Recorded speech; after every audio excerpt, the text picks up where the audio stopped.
describe Phumeza as one of the strongest-willed people I've ever known. She definitely has a very strong will to survive, and she's very committed to her treatment, and she treats everybody and everything the same way. Phumeza is just the way she is to everybody, and I really admire that about her. In May 2010, Phumeza was diagnosed with tuberculosis. At the age of only 19, she was forced to stop her studies in order to begin normal TB treatment, which consists of taking a large number of tablets every day for at least 6 months. Despite her dedication to beat the disease, Phumeza's condition began to get worse. New tests were done, revealing the fact that Phumeza was actually infected with MDR-TB, or multi-drug-resistant tuberculosis. This meant that the treatment she was receiving was not good enough to kill the disease. Doctors had to start her on a new drug regimen. This treatment consisted of more than 20 different tablets, taken daily for 2 years, plus a very painful injection taken 5 days a week for 6 months. Despite some initial success, Phumeza's condition began to deteriorate again. She was admitted into a hospital and remained bedridden for several months. While in the hospital, doctors discovered Phumeza was actually suffering from XDR-TB, or extensively drug-resistant tuberculosis. This type of TB is difficult to diagnose and complex to treat. XDR-TB is not only resistant to regular TB treatment, but also several drugs used to treat MDR-TB. Sadly, the painful injection she had been taking, which she was resistant to all along, was causing her to lose her hearing. Shortly thereafter, Phumeza had gone completely deaf. Over time, Phumeza's speech deteriorated, and today she communicates by writing and typing. It just so happened that about a month later that the nurse called me and said, "Oh, you know that patient you saw, her culture results are positive again," which is a really bad sign at that point. And she said, "What do we do?" And that's really where we got involved with her case. Traditionally, MDR-TB patients are treated in hospitals. However, South Africa only has 2,000 hospital beds designated for MDR-TB patients. This is far too little to fight the disease on a large scale, considering that 500,000 new cases of TB are diagnosed each year in South Africa, and that 13,000 of these people will have a drug-resistant form of TB.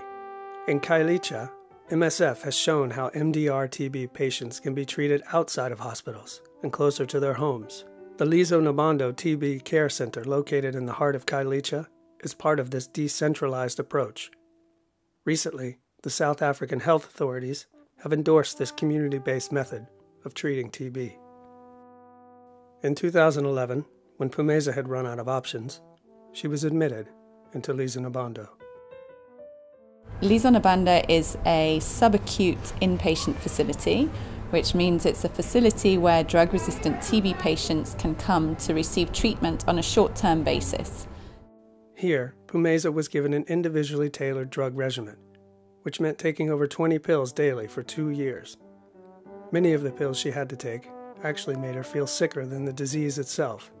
Despite TB being the leading cause of death in South Africa, there is a desperate lack of research and development for new, more effective drugs to treat TB and drug-resistant strains effectively. The treatment options doctors have today are limited, too long, too toxic, and too costly. This creates a cruel dilemma, considering that with today's treatment, drug-resistant TB patients only have a 50% chance of survival. Linezolid, a new drug added to Phumeza's treatment, was very effective, but it cost over $75 per tablet, a pill she would need to take every day for 2 years. When I think of Phumeza, I think of somebody who's really stoic and really strong. So whatever I told her that we had to do, she just accepted it and said, "Okay, well, that's what we need to do. I need to get cured, and that's just what we'll do." Eventually, Phumeza was considered well enough to return home to the love and care of her family, while continuing her treatment each day at her local clinic, just around the corner from her house. In 2011, Phumeza started blogging about her experiences as an XDR-TB patient. to raise awareness about how people struggle with the disease. For 2 years, thousands of people around the world have been following Phumeza's journey, celebrating the good news and offering support when it looked like she wasn't going to make it through. I think if Lisa Nabanda was not here, I think Phumeza might be dead, mainly because of access to drugs. You know, she came to our attention when her XDR treatment that she'd been receiving for 8 months was failing, so there really were no other options for her. After a difficult 4 years of fighting drug-resistant TB, Phumeza is now very close to beating the disease. If her test results for MDR-TB continue to come back negative until August 2013, she will be considered cured. While many around her are celebrating her success, Phumeza feels the hope, but she refuses to celebrate just yet.